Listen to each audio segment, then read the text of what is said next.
Hello दोस्तों, मेरा नाम रवि सिन्हा है। मेरी वीडियो अंत तक ज़रूर देखें और अगर आप मेरे चैनल पर नए हैं तो सब्सक्राइब जरूर करें। तो हमारा दोस्तों आज का टॉपिक है एक बीजपत्री और द्विबीजपत्री जड़, यानी कि मोनोकॉट और डाइकॉट। दोस्तों क्या होता है, कई बार हम लोग को जैसे बताया जाता है कि जो द्विबीजपत्री जो डाइकॉट होते हैं उनमें जो बीज होता है जैसे कि चना है, मटर है और मतलब जितने भी ये चना मटर जैसे जिसमें दो पत्र पाए जिसको बीज से अलग करें तो दोनों वाकई में अलग दिखता है, जुड़ा हुआ नहीं रहता। उसको जैसे फोड़ते हैं तो बीज से वाकई में दो भाग में, तो इससे क्या होता है कि हम उसको पहचान जाते हैं कि वो उसका बीज दो पत्र का है, इसलिए उसको द्विबीजपत्री यानी कि डाइकॉट बोलते हैं। लेकिन एक बीजपत्री में उसका बीज एक ही रहेगा, उसको बीज से दो भाग से हम अलग नहीं कर सकते। तो उसको पहचाने कैसे कि द्विबीजपत्री। अब उसमें एक प्रश्न आता है कि द्विबीजपत्री और जैसे कि पीपल है, बरगद है, नीम है, आम है। इसके जैसे आप आम के ही बीज को देखोगे तो वो तो दो बीजपत्र में अलग नहीं होता, फिर भी दो बीजपत्री में ही कैसे आता है, एक बीजपत्री में क्यों नहीं आता। ये सारे कन्फ्यूजन जो है वो आज आपकी दूर हो जाएगी। दोस्तों जो द्विबीजपत्री जो पौधा होता है, आप सिर्फ उसके जड़ को देख के पहचान सकते हैं कि वो द्विबीजपत्री है कि एक बीजपत्री। अगर आपको पता नहीं चल रहा है कि उसके जो बीज पत्र हैं वो वाकई में दो भाग में अलग नहीं हो रहे हैं, फिर भी हम कैसे पहचाने कि वो द्विबीजपत्री या डाइकॉट ही है। तो उसके लिए आप उसके जड़ पे अध्ययन करें, जड़ से आपको पता चल जाएगा। जड़ यानी कि उसके रूट पे। दोस्तों ये एक मान के चलो कोई भी द्विबीजपत्री जैसे चना का द्विबीजपत्री पौधे का एक बीज है। इस बीज को जब जर्मिनेट होता है, जैसे कि ये सॉइल है, ये उसका बीज है, तो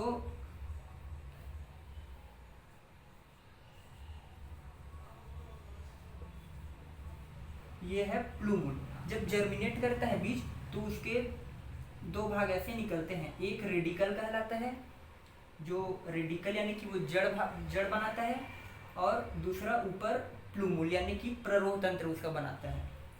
तो जब ये रेडिकल बनाता है तो रेडिकल बनाते समय इसका प्राथमिक जड़ जो होता है वो प्राथमिक जड़ से कुछ इस प्रकार दिखता है। ये उसका बीज का जो है वो प्राथमिक जड़ है, उसके बाद ये द्वितीयक जड़, ये फिर तृतीयक जड़, फिर टर्सरी, मतलब ऐसे आता जाता है उसमें जड़।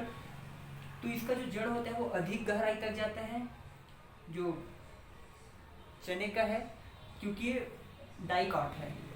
अब इसको कैसे पहचाने कि इसके जड़ को देखते ही कि डाइकॉट ही है। दोस्तों जितने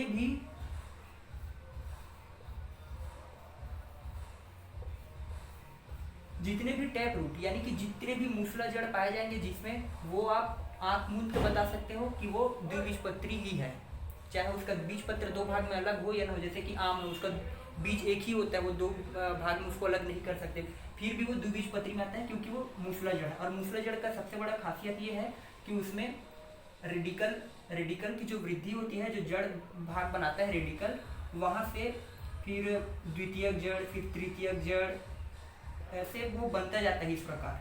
और इसकी जो जड़ है प्राथमिक जड़ वो अधिक गहराई तक जाती है, और ये प्लूमुल जो होता है वो प्ररोह का भाग बनाता है, यानी कि तना वाला ऊपर का। ठीक है, तो ये इस प्रकार। अब इसमें अब एक बीजपत्री को समझते हैं जो मोनोकॉट है, फिर उसके बाद आपको ये पूरा क्लियर हो जाए। दोस्तों हम इस डायग्राम से पहचान सकते हैं कि टैप रूट और एडवेंटेटिव रूट में क्या अंतर है, जो एक बीजपत्री और द्विबीजपत्री में अंतर दर्शाता है। दोनों जो है एक दूसरे से संबंध रखते हैं। तो दोस्तों अगर आपको द्विबीजपत्री पौधा कौन सा है ये पहचानना है, तो सबसे बड़ा जो हम बताया था कि वो जितने भी टैप रूट पाए जाएंगे जिसमें मूसला जड़ पाया जाएगा वो सारे के सारे आपके द्विबीजपत्री पौधे में ही आएंगे।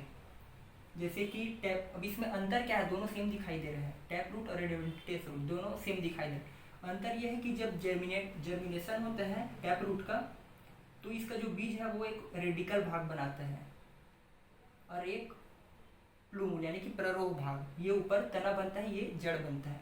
तो लेकिन क्या होता है इसमें टैप रूट में ये प्राथमिक जड़ बनता है, उसके बाद फिर जैसे यहाँ बताया था पिछले डायग्राम में, वैसी द्वितीयक, तृतीयक, टर्सरी, इस प्रकार का उसमें जड़ बनता जाता है, और जो प्राथमिक है वो अधिक गहराई तक जाता है। ठीक है, लेकिन जो एडवेंटेटिव रूट होता है उसमें क्या है, ये रेडिकल, हालांकि ये भी जड़ है और ये प्लूमुल बनाता है ऊपर का, लेकिन इसमें होता क्या है कि इसमें जड़ ना रेडिकल नहीं होता, वो थोड़ी दूर जाके वो स्थिर हो जाता है, उसकी लंबाई में मतलब वो वृद्धि और नहीं कर पाता इसका जो रेडिकल होता है वो। फिर ये इसका जो मतलब जो जड़ वाला भाग बनाता है वो जो प्ररोह तंत्र जो प्लूमूल निकलता है उसी के पास से कुछ ऐसे पर्वसंधि वाले भाग से ऐसे निकलता है, और उसमें प्राथमिक ऐसे जड़ निकलेगा, फिर वो द्वितीयक ऐसे द्वितीयक ज़्यादा तृतीयक और आगे वो नहीं जाता, और वो ऊपरी भाग पे ही रहता है, वो नीचे गहराई नहीं जाता।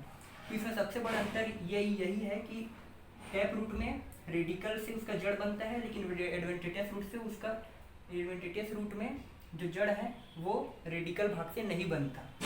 ये इसका सबसे बड़ा अंतर है। तो आप पहचान सकते हैं कि जितने भी टैप रूट, जैसे कि आप बरगद है, पीपल है, नीम है, आम है, जैसे कि चना है, मटर है, ये सारे आप बोल सकते हो कि ये पूरे टैप रूट है, इसी कारण इसको द्विबीजपत्री बोलते हैं। और जैसे कि कुछ बोलो कि चना है, चना का जो पार्ट है वो दो भागों में बढ़ जाता है, चना है, मटर है, ऐसे बहुत से बीज आते हैं जो द्विबीजपत्री में बढ़ जाते हैं, लेकिन वो टैप रूट होते हैं। लेकिन जैसे कि आप आम का है, और ये बहुत सारे और नीम है, बहुत सारे पौधे हैं, उनका बीज आप देखोगे दो बीज में ऐसे विभाजित नहीं होता वो, फिर भी वो द्विबीजपत्री पौधे में ही आता है क्योंकि वो टैप रूट पाया जाता है। यहाँ से दोस्तों आप बिल्कुल समझ सकते हो जितने भी टैप रूट पाया जाएगा जिसमें, वो सारे के सारे आपके द्विबीजपत्री पौधे के अंतर्गत ही आएंगे, और जिनमें, और ये यहाँ से आप समझ सकते हो कि जिसमें रेडिकल से जो जड़ उसका नहीं बनता, वो सारे के सारे आपके एक बीजपत्री में आएंगे। दोस्तों अगर आपको मेरी वीडियो में कहीं अगर आपको डाउट लगे तो आप बिल्कुल कमेंट कर सकते हो, पूछ सकते हो कमेंट बॉक्स में। अगर मेरी वीडियो अच्छी लगे तो प्लीज़ लाइक करें, सब्सक्राइब करें, शेयर करें और बेल आइकॉन को प्रेस करें ताकि मेरी वीडियो की अपडेट आप तक पहले पहुँचे। Thank you.